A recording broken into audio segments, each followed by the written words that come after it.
subscribe media-media Islam daripada kita subscribe media-media maksiat. Paling tidak orang-orang yang menonton acara-acara agama hatinya berubah jadi lembut, mendapat hidayah dan semua pahalanya untuk orang-orang yang menyebarkan dakwah itu. Assalamualaikum warahmatullahi wabarakatuh.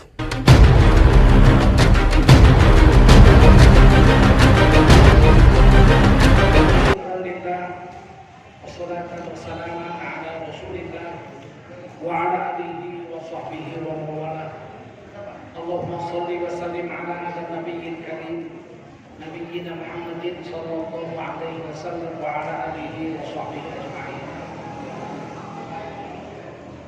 Amma ba'du, qala Allah ta'ala fi kitabihil karim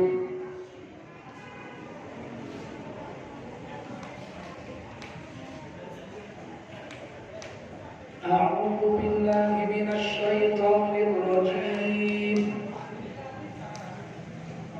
Bismillahirrahmanirrahim.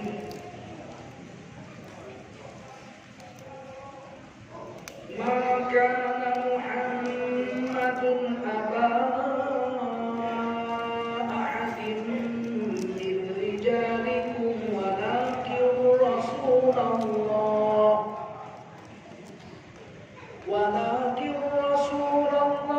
wa khataman nabiyyin wa kana Allahu bikulli syai'in 'alima. Ya ayyuhalladzina amanu dzkurullaha dzikran katsiran wasabbihuhu bukratan wa asila. Qala Rasulullah sallallahu alaihi wasallam, man kharaja fi talabil ilmi fa huwa fi sabilillah hatta yarji. Kita Rasul bersabda, siapa keluar untuk mendapatkan ilmu, orang itu adalah orang yang berjihad fi sabilillah sampai dia kembali ke tempatnya. Mudah-mudahan kita semua mendapatkan pahala jihad dari Allah SWT. Amin. Shadaqallahul azim wa shadaqa rasuluhun nabiyul karim wa nahnu ala dzalika minasyahidin wasyakirin walhamdulillahi rabbil alamin. Para ulama, tuan-tuan guru yang berhadir, yang muliakan Allah SWT, para umarok, tokoh-tokoh masyarakat, tokoh agama, tokoh pemuda, tokoh wanita yang dimuliakan Allah SWT, bapak-bapak, ibu-ibu, saudara-saudari sekalian, khususnya anak-anak muda sekalian, rahimakumullah.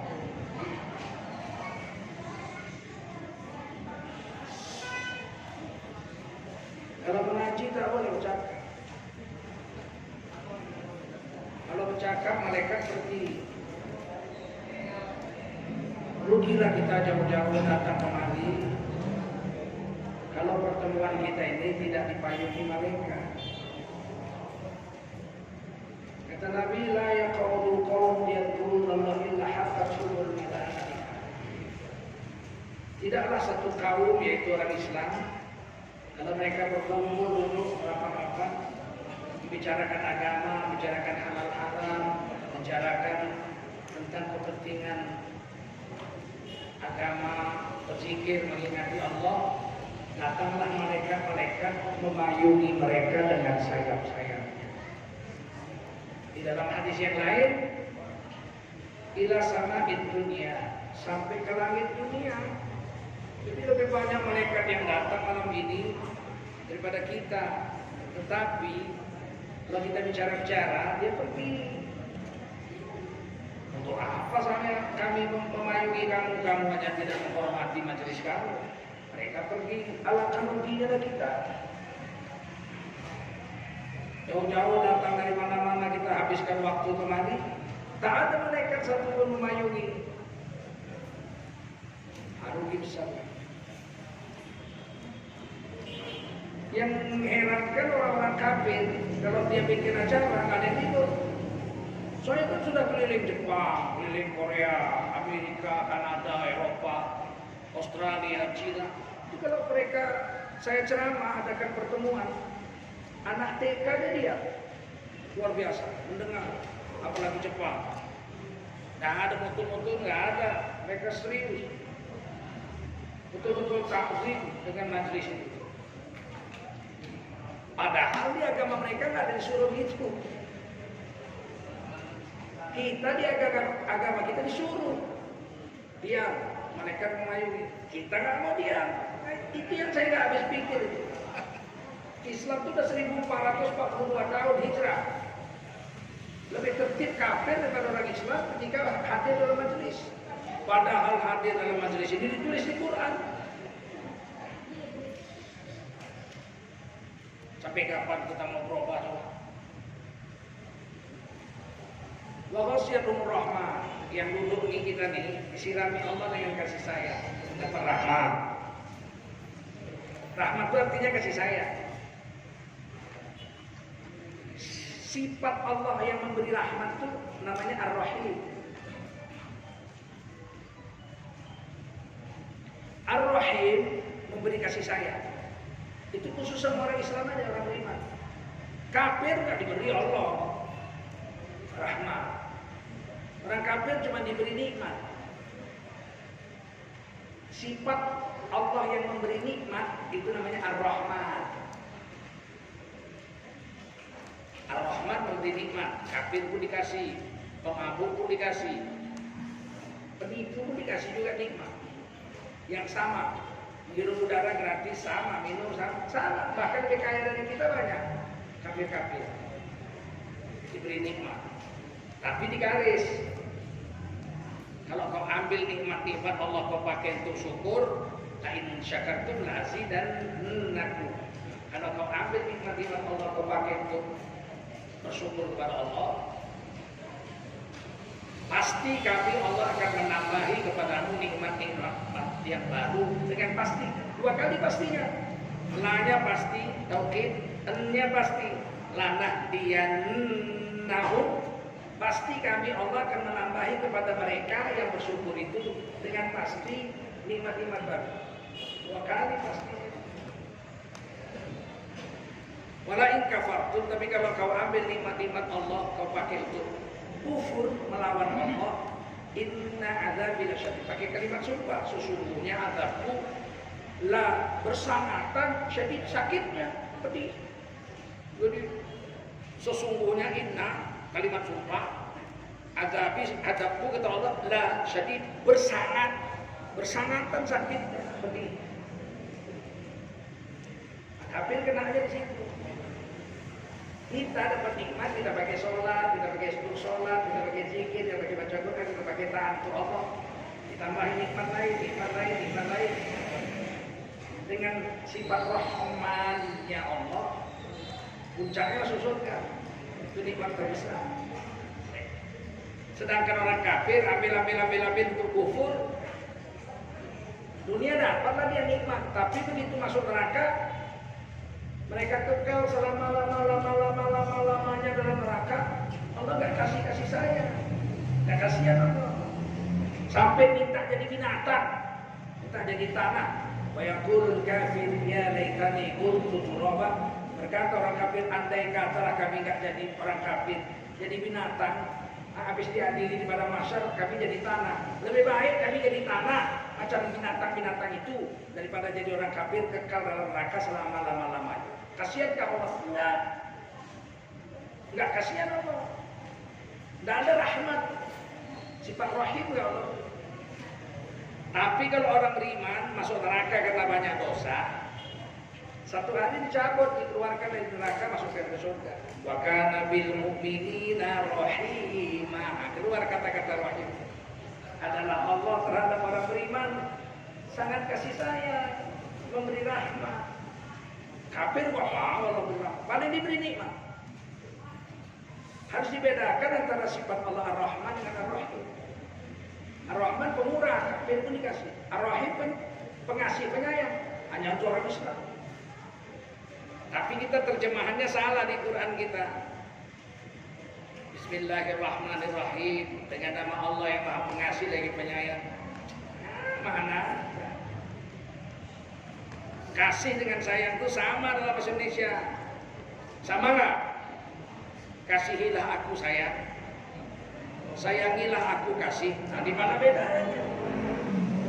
Ini kekasihku, ini sayangku. Apa bedanya? Dalam bahasa Indonesia kasih dengan sayang tidak ada bedanya. Tapi dalam bahasa Arab, Ar-Rahman dengan Ar-Rahim berbeda jauh. Ar-Rahman pemurah, bukan pengasih. Ar-Rahim baru pengasih, penyayang, maha kasihan. Sampai sini Pak, mulai cerita-cerita lah.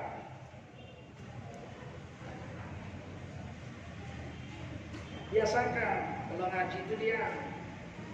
Ini direkam, malu kalian tahu. 5 kali ku tegur direkam, alangkah malunya orang kan yang nonton di YouTube nanya, ini masjid mana sih Suntoloyo kali kata orang. Malu kita. Saya nggak bisa ceramah, kalian cakap-cakap, saya diam, nggak mau saya. Rugilah malaikat pergi semua, capek aja di sini. Ini ngaji ini gitu supaya kita dapat rahmat. Bahwa siap umur rahmat dicirami saya. Pada salam alaihi musakinah, diberi ketenangan jiwa. Kumpul begini aja nih. Mungkin kita masuk surga gara-gara ngaji malam ini. Malam ini dapat rahmat, masuk surga. Karena masuk surga dengan rahmat Allah. Kok nggak ada orang menyelamatkan anjing aja masuk ke surga kok? Gara-gara menyelamatkan anjing. Hadis Bukhari Muslim begitu. Pelacur Bani Israel. Dapat rahmat gara-gara menyelamatkan anjing masuk surga.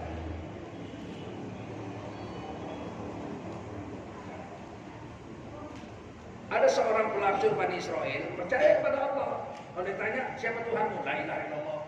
Ada Tuhan selain Allah. Siapa Nabimu? Nabi Musa. Tapi kerjanya melacur, jual diri. Dan dia tahu melacur itu berdosa, dia tahu. Satu hari dia berjalan tersesat di padang pasir. Hampir mati kehausan. Kulit-kulitnya udah pecah-pecah. Tiba-tiba saat dia sudah hampir mati kehausan, ditengoknya ada sumur. Dapat sumur di padang pasir. Aduh, senangnya dia dibukanya lah sepatu botnya. Sepatu botnya di dalam sepatu namanya khuf. Apa namanya? Khuf. Semua bilang biar lupa. Khuf. Semua. Khuf itu sepatu bot. Tapi di dalam sepatu, jadi macam kaos kaki. Terbuat dari kulit. Nggak ada tapak kakinya, nggak ada solnya, dan dia nggak bocor. Kalau bocor nggak laku jadi khuf. Jadi kalau kita pakai khuf, sepatu bot yang nggak ada tapaknya itu, saya berwudu dengan sempurna, kemudian pakai khuf. Sehari semalam saya di rumah kalau mau wudu cukup muka, tangan, kepala, kuping, pas kakinya sepatunya aja yang diusap pakai air. Nggak perlu dibuka kakinya. Berlaku sehari semalam. Namanya mengusap khuf. Tapi kalau saya musafir, berlaku 3 hari 3 malam. Nah, itu hebatnya khuf itu. Saya punya khuf, saya beli dari India. Untuk ngajar, mengajarin namanya khuf. Menyapu muza. Bagaimana menyapu kalau nggak ada contohnya? Orang pun nggak tahu. Itulah guru. Jalan-jalan bukan beli oleh-oleh. Untuk istri, kerabu, kalung bukan, beli khuf. Supaya kalau ngajar fikih, murid-muridnya tahu, oh ini namanya khuf. Maka dia buka khufnya, dia robek-robek selendangnya, kemudian dia timbalah air dari sumur itu, dalam yang sumur di padang pasir. Dia minum sampai kenyang. Pelacur ini. Lanjutlah dia perjalanan, begitu dia pergi beberapa meter, jumpa anjing. Hampir mati kehausan, udah nggak bisa jalan tuh anjing. Udah sekarat anjing itu. Udah nggak bisa duduk pun. Ditengoknya, bergetar hati. Aduh kasihannya anjing ini. Saya tadi hampir mati kehausan, kulit udah pecah-pecah, leher sudah kering. Tapi saya masih bisa jalan.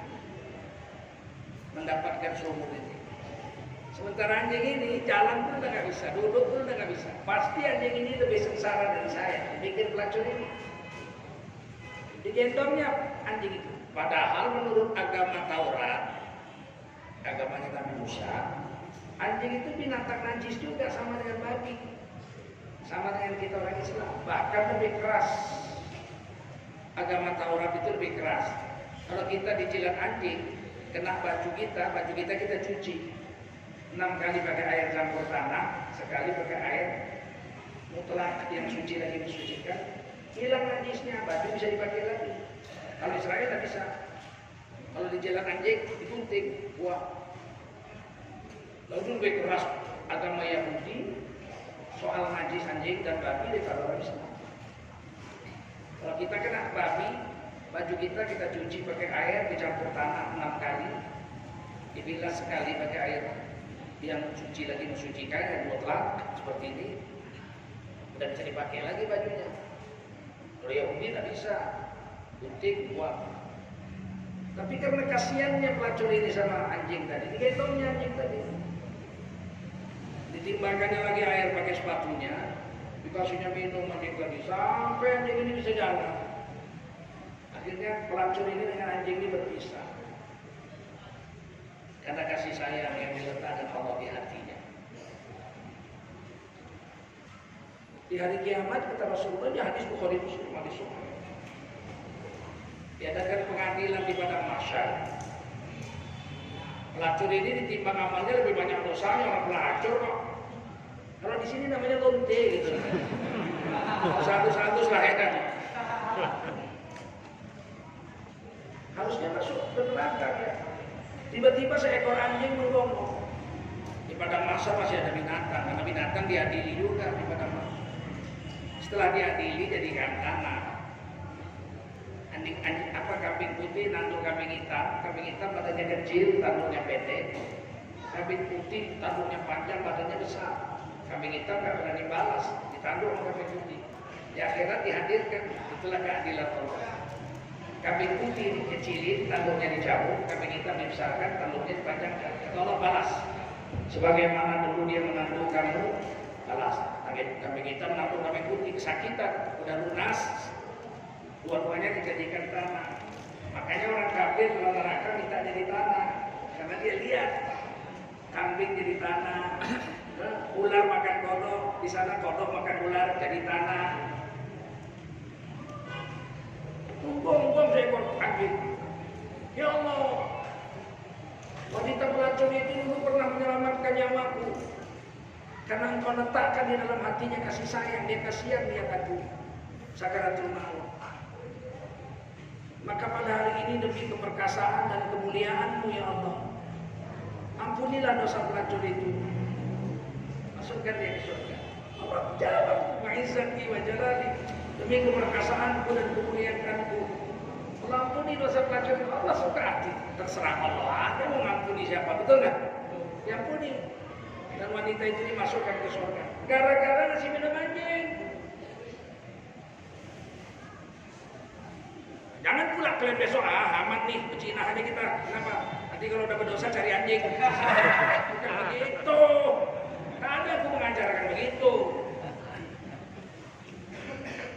Tak bisa di setel ini, betul nggak?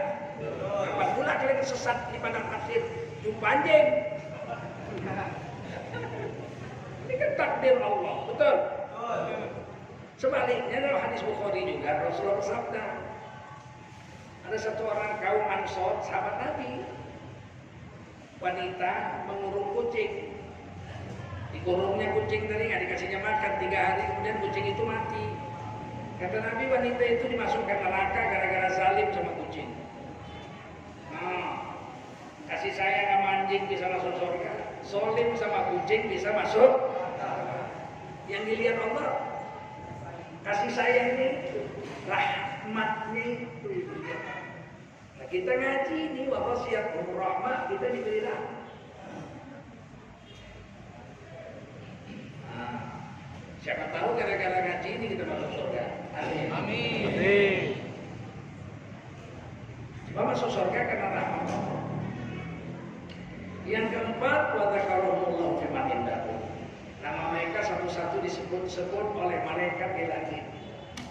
Sehingga orang yang rajin mengaji ini mungkin tidak terkenal di dunia, tapi terkenal di langit karena namanya sering disebut-sebut oleh para malaikat. Kita mau populer di langit, rajin mengaji, hadir ceramah. Ada orang ngaji datang kita, nama kita terkenal di langit. Walaupun di dunia kita tidak terkenal, nggak ada masalah. Kita orang beriman tidak perlu kenal orang sedunia, betul? Fir'aun terkenal di dunia kan, tapi sialan, betul nggak? Siapa nggak kenal Fir'aun? Ada yang nggak kenal Fir'aun? Tapi sialan. Terkenal di dunia Fir'aun. Sampai rakyatnya nyembah dia jadi Tuhan. Nggak ada manusia segila Fir'aun. Dia ngangkat dirinya jadi Tuhan, bayangin. Naik dia ke balkon istananya, dia berteriak, Ana Rabbukumul A'la, aku adalah Tuhanmu yang maha tinggi. Disuruhnya rakyatnya semua sujud. Sujud pula bodohnya orang Mesir itu. Sujud sama Fir'aun. Kemudian ditenggelamkan di Laut Merah, kisahnya ditulis di Taurat, ditulis di Quran, walaupun dengan berbeda versi. Ditulis di Quran, hina sampai akhir kiamat. Fir'aun itu hina, terkenal di dunia, tapi hina di dunia, hina di akhirat. Mana buktinya Fir'aun hina di dunia? Tak ada satu orang pun mau dipanggil Fir'aun. Ada? Hadirin sekalian, berikut ini adalah kata pengarahan dan bimbingan dari Fir'aun Republik Indonesia. Ditangkap protokol ini. Jadi kita orang Islam ini tak perlu terkenal di dunia. Yang perlu kita terkenal di langit, betul? Karena saya bilang, betul karena itu sok mengkritik-kritik rejim Jokowi supaya terkenal. Untuk apa terkenal di dunia? Bego. Nggak usah terkenal di dunia, lebih baik terkenal di akhirat, betul?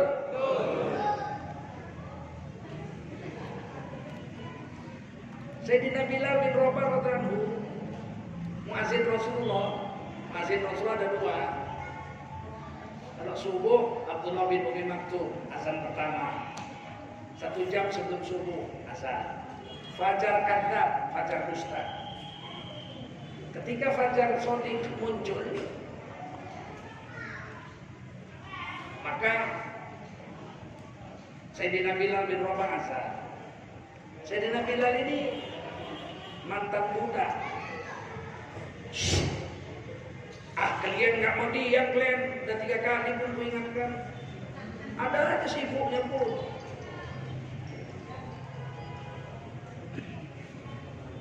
Selamat datang, akhir, betul, silakan.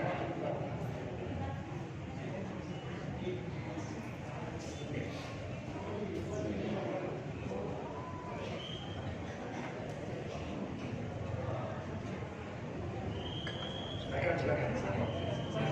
Kasihnya dia, kasihnya dia. Ya, kita lanjut. Sayyidina Bilal itu budak, manusia tidak merdeka, dijual beli. 8 kali jadi budak, dijual beli. Jadi 8 kali tukar majikan, dijual, dibeli, dijual, dibeli. 8 kali. Majikannya yang ke-8 namanya Umayyah bin Khalaf. Ini manusia paling kejam di muka. Ini yang mencabuki Sayyidina Bilal itu, yang dijemur di padang pasir, ditaruh batu besar, dicabuki sampai berdarah-darah. Ini Umayyah bin Khalaf. Tapi dia orang kaya. Saking sayangnya dia dengan ontanya, tak mau dia ontanya itu dengkolnya lecet. Onta itu kan tinggi, kalau mau naik onta dia dudukkan dulu. Duduk ontanya, baru orangnya naik, baru ontanya suruh diri. Umayyah bin Khalaf gak mau dia, kalau dia mau naik onta, tak mau dia ontanya suruh duduk. Bilal dipanggil, Bilal, Kata Bilal, jongkok kau, jongkok. Dipijaklah pundaknya, dipijak kepalanya supaya bisa naik ke atas onta. Begitulah, tidak ada harganya Sayyidina Bilal di mata majikannya yang ke-8, Umayyah bin Khalaf. Tapi kemudian Sayyidina Bilal masuk Islam, kemudian dimerdekakan dan dibeli 400 dirham oleh Sayyidina Abu Bakar As-Siddiq radhiyallahu. Kemudian dimerdekakan. Makanya Sayyidina Bilal itu disebut Maula Abu Bakar As-Siddiq radhiyallahu, orang yang dimerdekakan oleh Abu Bakar Siddiq. Dia miskin, bajunya cuma kain satu aja, nggak punya baju. Badannya hitam, bibirnya tebal, kepalanya macam kismis. Diceritakan Sayyidina Bilal ini kalau dia tersenyum sama anak-anak, gitu. Anak-anak lari ketakutan, saking jeleknya Sayyidina Bilal. Tapi satu hari Nabi bangun habis sholat subuh, lihat dengar baik-baik ini. Habis sholat subuh, Rasulullah nanya sama Bilal bin Rabah, ini sahabat-sahabat lagi habis sholat subuh. Hai Bilal, apa amalanmu? Tadi malam diperlihatkan Allah kepadaku surga. Ku dengar telapak sandalmu udah jalan di surga. Masya Allah. Dia pakai sepatu dari kayu namanya bakea. Kalau sini namanya trompa. Trompa Sayyidina Bilal itu udah jalan di surga. Keletak. Kata Nabi, tadi malam aku diperlihatkan surga. Aku sudah mendengar bunyi terompahmu udah jalan di surga. Allahu Akbar, orangnya belum mati, sepatunya udah di surga. Kata Nabi, apa amalanmu hai Bilal? Nabi tahu, tapi sengaja nanya supaya orang lain tahu. Apa kata Sayyidina Bilal? Ya Rasul, saya tidak ada istimewa apa-apa, biasa saja. Hanya saja saya kalau batal wudu, saya pasti berwudu lagi. Kapanpun saya nggak pernah batal wudu. Batal wudu saya pasti berwudu lagi. Sehingga saya berkekalan wudu setiap hari. Dan kalau sudah wudu, saya sholat sunat beberapa rakaat saya mampu melakukannya. Sholat wudu. Nabi nggak ada ngajari sholat sunat wudu, nggak ada diajari Nabi. Tapi Sayyidina Bilal mengamalkan, diceritakan Nabi diam aja, berarti sunnah. Ada sholat sunat wudu.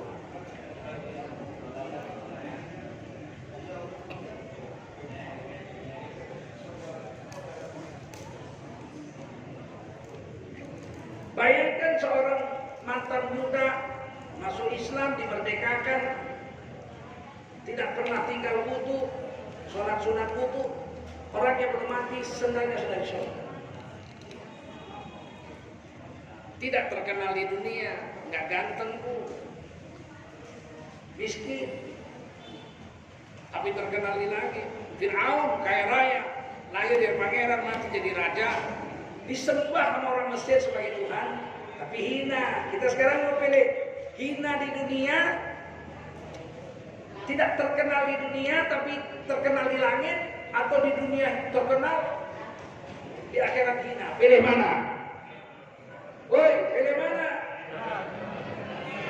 Pilih langit. Dengan datang mengaji, kita dapat itu tiket untuk terkenal di langit.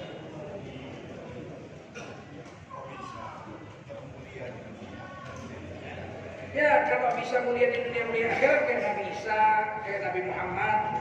Nabi Isa itu di dunia miskin, nggak punya rumah, nggak punya istri, nggak punya baju, cuma satu helai, cuci kering. Nah, rumah nggak punya, tidur di bawah pohon, tidur di bawah pohon. Kalau mau minum pakai tangannya, gelasnya tangannya. Kalau mau tidur bantalnya tangannya. Nah, nggak punya harta apa-apa. Nabi Musa itu nabi termiskin sedunia. Tapi kata Allah di Quran, wajihan fid dunya wal akhirah, dia terkenal di dunia, terkenal di akhirat. Padahal Nabi Isa itu muridnya cuma 12. 13 murtad 1. 12. Berapa lah murid 12? Lebih banyak muridku pun. Betul nggak? Betul nggak? Tapi Allah katakan dia terkenal di dunia dan terkenal di kita ini Kalau syukur bisa dapat terkenal di dunia, terkenal di akhirat. Tapi payah itu, payah. Kalau saya suruh milih, lebih baik nggak usah dikenal di dunia. Nggak ada beban kita. Asal terkenal di akhirat. Di dunia terkenal nggak enak. Jalan kemana-mana diajak orang foto aja capek awal. Dipegangnya pula pundak awal itu. Yang megang anak-anak umur 12 tahun. Awal ada jenggot putih, mantap betul kita Pak. Macam maunya dah dianggap.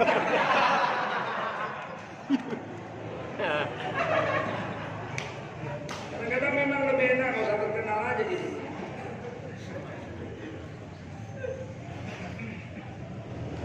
Saya itu waktu belum terkenal nikmat sekali.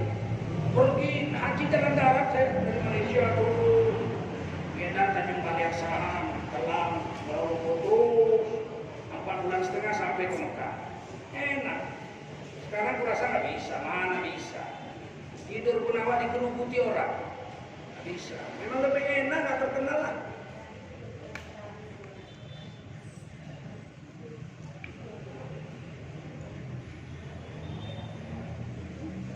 Kita ini kalau duduk ngaji ini disebut-sebut nama kita di langit. Sehingga semua orang malaikat selangit kenal. Ketika kita mati, seluruh malaikat mendoakan kita agar kita diampuni dan dimuliakan.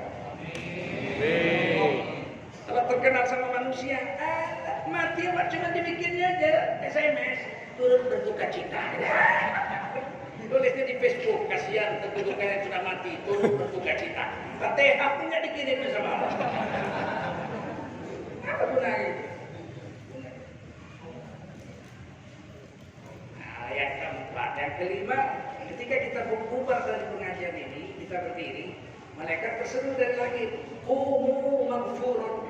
Berdirilah kamu, dosa kamu sudah diampuni oleh Allah Subhanahu wa taala. Walau sebanyak bukit barisan dosa kita bawa dipikul. Berdiri dari pengajian ini seluruh dosa diampuni. Amin. Apa dosa dibawa? Dosa dibawa. Kalian pikir dosa disimpan di lemari? Dosa dibawa. Kalau mata kita dilihat perempuan yang bukan mahramnya, sekali nggak apa-apa, nggak dosa. Nggak dosa. Tapi kan cantik juga ya. Yang kedua ada dosa. Dosa itu lengket di mata. Kita lihat perempuan bukan mahram, lengket dosa di mata. Sehingga matanya itu buram, nggak ada wibawa. Sama anaknya pun dimarahinya, anaknya ngelawan anaknya, nggak ada wibawa matanya. Penuh dosa, karat. Yang bilang Quran. Yang bilang Quran. Yang bilang hadis. Kalau mata berkarat, kuping berkarat, tangan berkarat, hati mati. Khatamallahu ala qulubihim wa ala sam'ihim wa ala absarihim ghishawa wa lahum adzabun adzim. Ada mati, mata hidung mati. Melihat orang ibadah dia benci. Melihat orang maksiat dia senang. Ikut lagi dia ke kanan, ke kanan, ke kanan. Lihat orang selawatan dia benci. Sok salawat biar kelihatan soleh. Coba. Kenapa dia bisa ngomong begitu? Hati mati, mata udah mati, kuping bekarat. Satu hari, ini kisah wali lah pula ya. Dalam athar, dalam hadis. Hadis kalau menceritakan sahabat Nabi namanya athar. Apa namanya? Athar. Pakai sa. Athar. Coba. Athar. Kalau menceritakan Rasul namanya hadis. Kalau menceritakan sahabat namanya athar. Tapi masuk dalam kumpulan hadis. Satu hari Anas bin Malik radhiyallahu anhu. Ini pembantu bahagia Rasul 10 tahun. Nggak digaji. Nabi pindah ke Madinah, ibunya bawa anaknya umur 8 tahun. Wahai Rasul, saya nggak punya harta, saya janda, nggak bisa bantu perjuangan Islam. Tapi anak saya laki-laki cerdas, lincah, umur 8 tahun. Ambillah, itu disuruh-suruh, suruh ambil air wudu, suruh nyuci baju, suruh masakan makanan itu ada. Anas bin Malik pembantu Rasul sampai Rasul wafat. Jadi umur 18 tahun beliau Rasul wafat. Kan dia ikut di Madinah 10 tahun. Nabi di Madinah 10 tahun. 13 tahun di Mekah, 10 tahun di Madinah. Beliau ini penghafal hadis nomor 2 paling banyak. Paling banyak nomor 1 Abu Hurairah radhiyallahu anhu.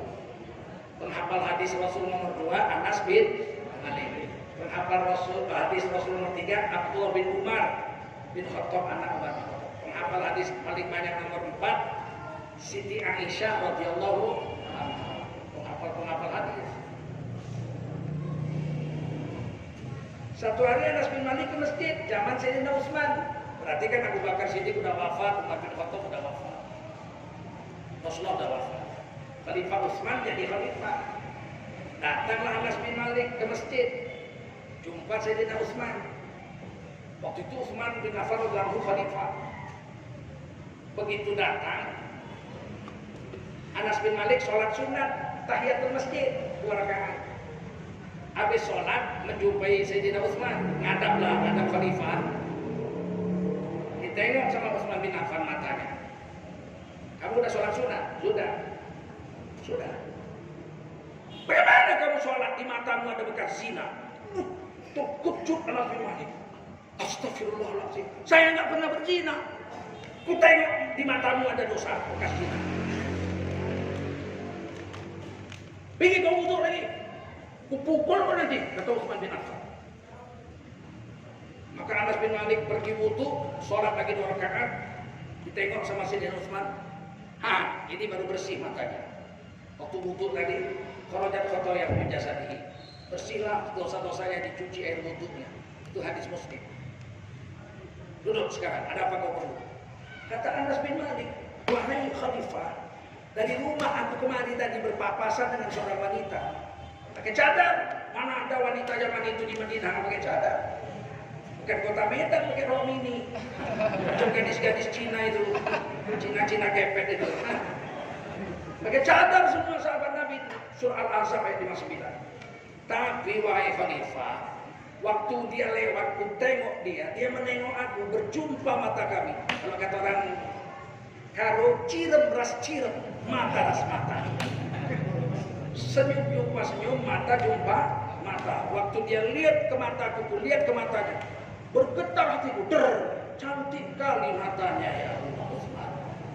Luar biasa cantiknya. Cuma lihat mata itu, lihat mata. Cantik sekali matanya, bergetar hatiku. Itulah tadi makanya kau suruh wudu lagi. Cuma lihat perempuan matanya aja bergetar hati, berbekas dosanya sini. Apalagi lihat dada perempuan. Sampai cingkrang rambut. Karena dipikir dosa itu nggak lengket. Kata Nabi, dosa mata melihat, dosa tangan memegang, dosa mulut bergunjing, dosa kuping mendengar. Diselesaikan dengan kemaluan. Zina itu. Jadi zina mata melihat, zina kuping mendengar, zina mulut berbicara. Tapi puncaknya adalah diselesaikan dengan kemaluan. Kalau kemaluan tidak melakukannya, dia dihitung zina kecil. Tapi berdosa, menghapusnya pakai wudu. Pakai wudu, pakai istighfar, pakai baca Quran, pakai berbuat baik. Innal hasanati yudhibna sayyi'at. Berbuat baik 1, tertutup 10 dosa. Tertutup 10 dosa. Kalau kita sholat wajib, hapus seluruh dosa kecil. Inna sholata ila sholati kafarah lima bainahuma. Ini hadis Bukhari. Sesungguhnya sholat yang satu dengan sholat berikutnya mencuci bersih seluruh dosa kecil antara 2 sholat. Sholat subuh bersih semua dosa. Keluar kantor lihat perempuan, dia lagi wah, sholat zuhur hilang. Kalau nggak sholat kan perkara ini, betul nggak? Nah kalau tidak dibersihkan dengan sholat, dibersihkan dengan zikir, dibersihkan dengan tobat, istighfar, dibersihkan dengan puasa, dibersihkan dengan lain-lain, lama-lama hatinya yang berkah. Kalla bal rona ala qulubihim ma kanu yaksibun. Sekali-kali jangan begitu. Sesungguhnya telah sesungguhnya telah apa? Ditulis di situ sakta. Di Quran ada tanda kecil sakta. Setelah kata bal ada kata sakta. Sakta ini hanya 4 kali muncul dalam qiraat Imam Hafaz Quran kita. Kalau qiraat Imam Hamzah setiap jumpa Hamzah di tengah kalimat ada sakta. Tapi itu qiraat Hamzah. Kita qiraat Hafaz. Seluruh Indonesia pakai qiraat Hafaz. Saktanya ada 4 kali. Pertama di surah Yasin.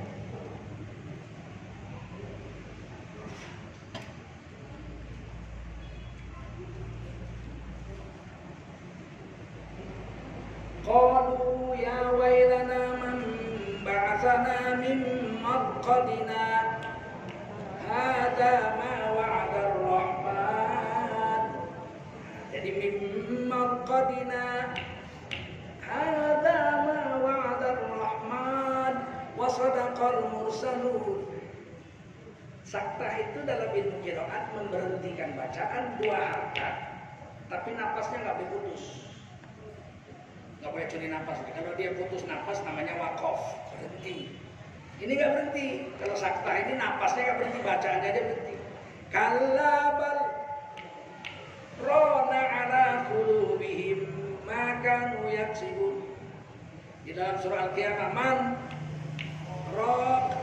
dalam surah Al-Kahfi aywajad qayyima ada 4 kali. Itu menurut ilmu qiraat. Memberhentikan bacaan 2 harakat tanpa memotong nafas, itu artinya sakta. Tapi dalam ilmu tafsir berbeda. Kata ahli tafsir, sakta itu adalah memberhentikan bacaan sejenak untuk mempersiapkan jiwa raga kita agar perasaan kita tidak terkejut, tidak kaget. Karena arti setelah sakta itu sangat mengejutkan. Jadi kalau kita baca itu ahli tafsir ya, kalla sekali-kali jangan demikian, bal bahkan telah apa yang tenangkan dulu jiwa. Baru teruskan, rona ala qulubihim telah berkarat hati mereka itu maka yaksibun karena banyaknya dosa yang telah mereka perbuat. Berkarat hati mah. Kalau hati berkarat, kuping mati, mata mati, mulut mati, tangan mati, ada isyawah, ada dinding, hatinya pun ikut.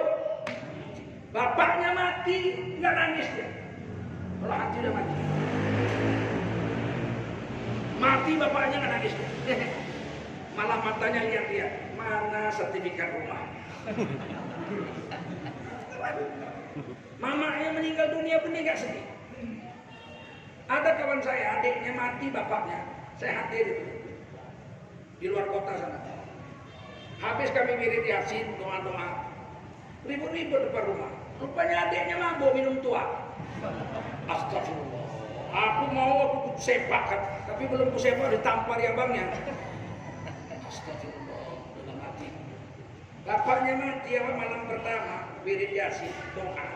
Dia minum tua, mabuk depan rumahnya juga. Niat tidak berkarat.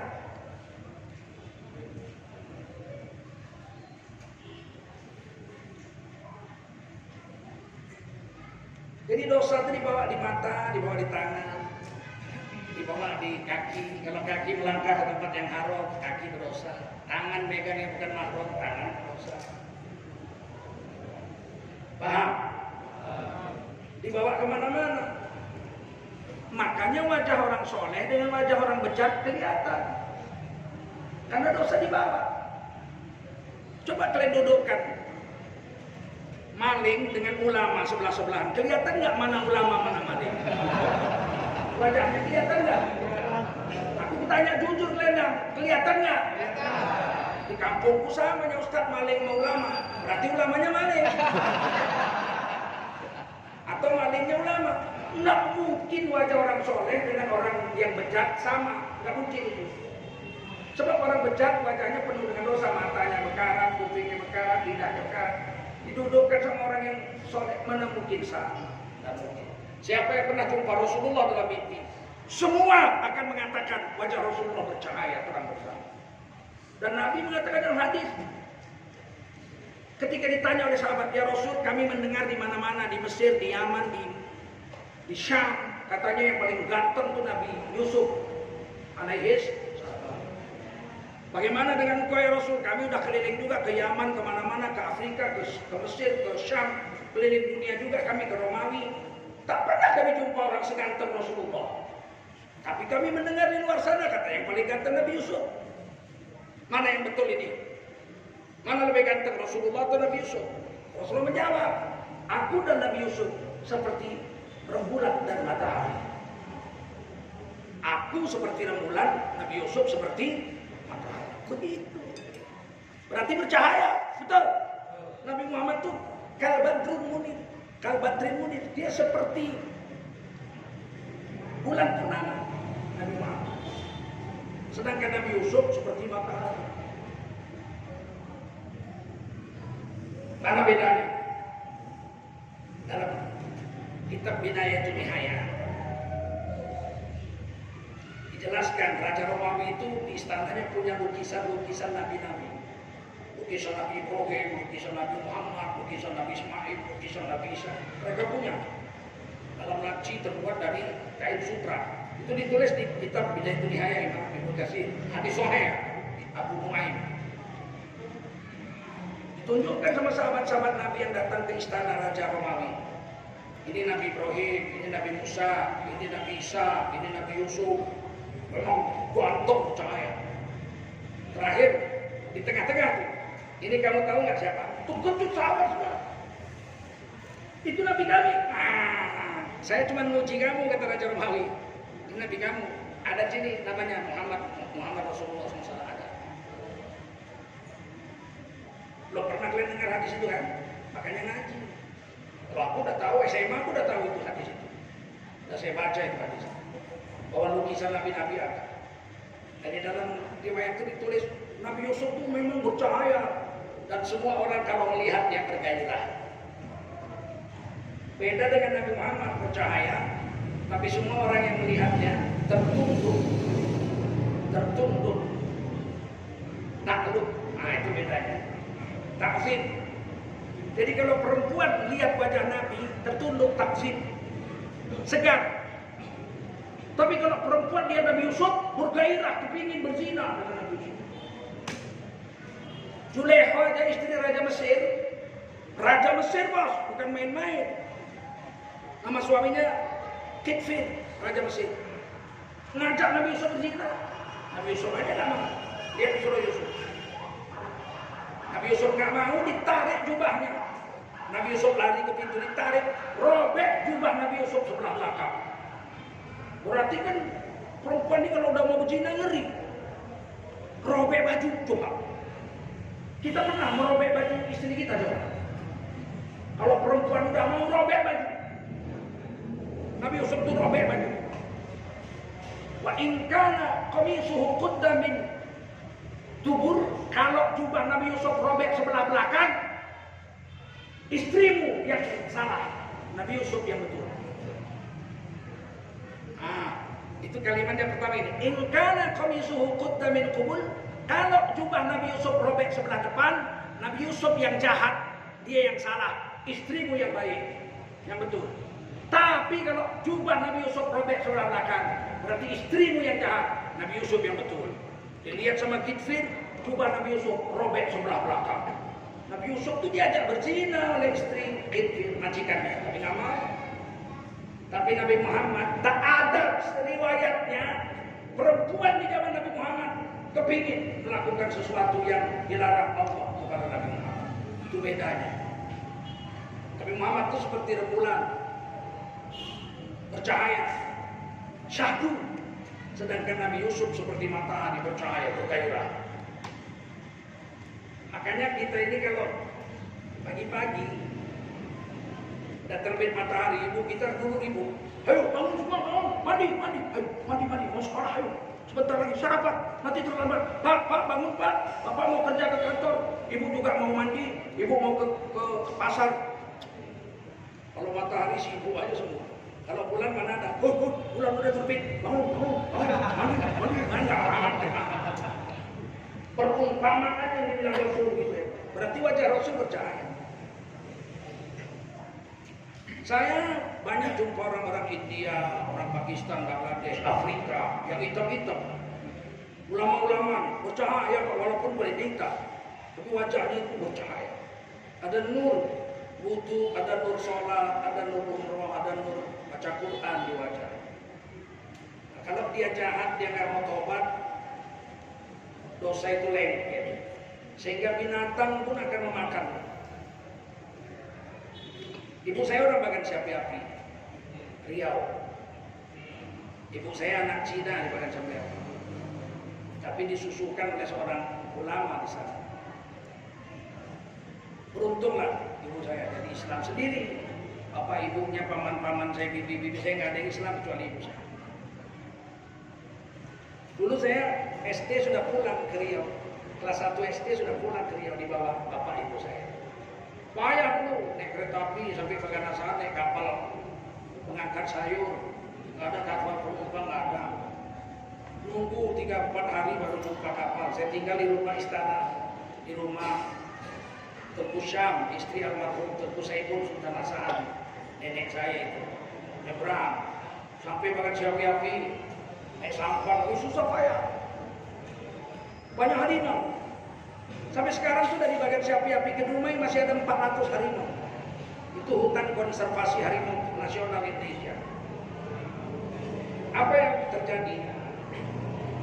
Kalau ada orang zaman saya kecil-kecil lah, tiap tahun saya pulang. Kalau ada orang dimakan harimau di Rokan Hilir, dulu Kabupaten Bengkalis, itu orang kampung ngomong, si Anu dimakan harimau. Apalah salahnya sampai diterokam harimau itu? Apalah salahnya sampai dimakan harimau? Apa salahnya? Sungai Rokan itu ya Allah 2,5 km lebarnya. Sekarang dibuatkan jembatan di menuju Pulau Pedamaran itu. 2,5 km lebarnya itu. Buayanya sebesar-besar lemari. Itulah yang saya lewati kalau saya pulang ke Labuan Tanggo dari Bagan Siapi Api. Naik perahu, dayung. Menunggu surut baru bisa didayung sampai. Kalau enggak, kalau waktu belum surut pasang jangan harap. Didayung pun enggak jalan perahu itu. Nah, nanti pas pasang, baru kita bisa naik perahu ke daerah. Nanti kalau pas surut baru kita naik perahu ke laut. Kalau ada orang dimakan buaya, apa kata orang situ? Si Anu dimakan buaya, tapi bilang, apalah dosanya sampai dimakan buaya. Itu dari kecil saya dengar. Orang dimakan buaya, orang kampung bilang apalah dosanya, apalah salahnya. Setelah saya besar baru saya mengaji. Betul jamaah. Kita ini khalifah di atas dunia. Orang beriman ini khalifah semuanya. Wa huwal ladzi ja'alakum khalaifal ard. Dialah Allah yang telah menjadikan kamu semua orang beriman sebagai para khalifahnya di atas dunia ini. Kita sama dengan Nabi Adam, sama-sama khalifah. Nabi Adam juga inni ja'ilun fil ardi khalifah. Jadi khalifah di bumi. Bedanya Nabi Adam khalifah merangkap Nabi. Sedangkan kita khalifah saja, tidak merangkap Nabi. Nggak ada lagi Nabi setelah Nabi Muhammad. Kalau ada Nabi setelah Nabi Muhammad, Nabi Roh namanya.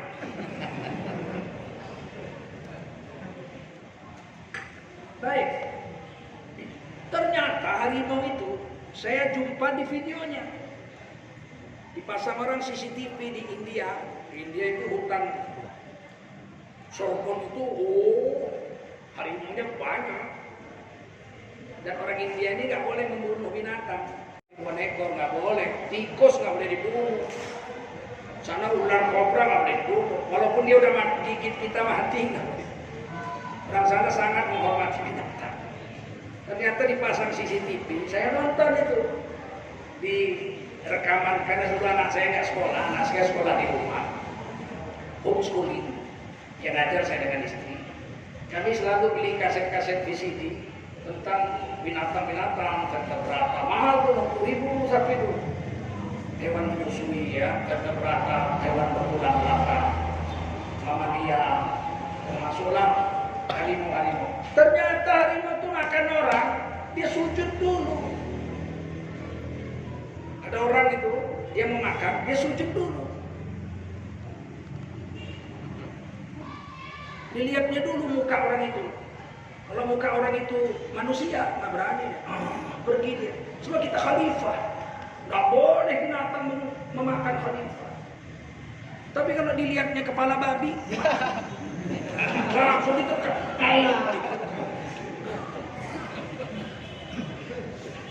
Kenapa berubah dari kepala babi, kepala monyet, kepala ular? Karena dosa-dosa yang dilakukan oleh paham?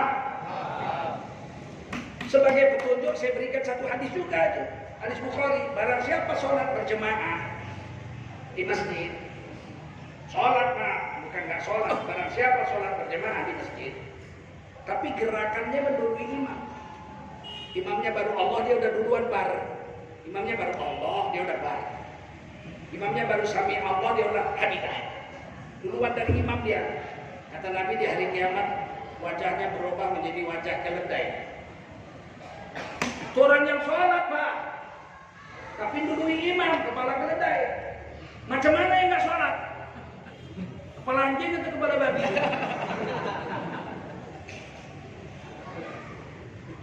Saya kasih lihat Qurannya kalau nggak percaya. Quran. Bani Israel disuruh sholat hari Sabtu. Kalau kita hari Jumat, kalau Kristen hari Ahad. Hari Jumat kita, kalau Yahudi hari Sabtu. Kata Nabi Musa, sholat hari Sabtu seminggu sekali aja. Tidak boleh cari ikan. Kan mereka pergi laut, mencari ikan, nelayan. Apa yang terjadi? Sabtu dia pasang bubu. Dia pasang jaring hari Sabtu. Jumat malam Sabtu dipasang jaring. Sabtu dia nggak ke laut. Tapi malam Minggu, malam Ahad diambilnya hasil laut itu. Licik ya Bani Israel itu. Udah dibilang hari Sabtu libur, ya saya kan nggak ke laut, tapi dia pasangnya buka. Kan memang sontoloyo itu. Dibikinnya Tuhan bodoh gitu. Dia yang cerdas. Ketahuan sama Nabi Musa, diingatkan kalian gak boleh. Sabtu itu betul-betul ibadah aja, jangan mikir-mikir duit. Tetap aja. Dibutuh Allah turun wahyu. Kunu kiradatan khasiin. Jadilah kamu monyet yang hina. Begitu malam Sabtu dia ambil ikannya itu, karena malam Minggu, malam Ahad dia ambil ikan, pulang dari cari ikan berubah jadi monyet. Bayangkan. Kita orang Islam tidak dibikin Allah gitu. Nggak sholat Jumat, nggak jadi monyet. Coba kalau dibikin macam Bani Israel, berapa banyak tukang ojek monyet nggak sholat Jumat.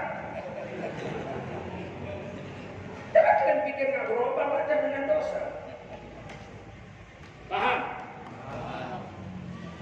Yakin nggak? Yakin. Ada hadis yang terkenal lagi.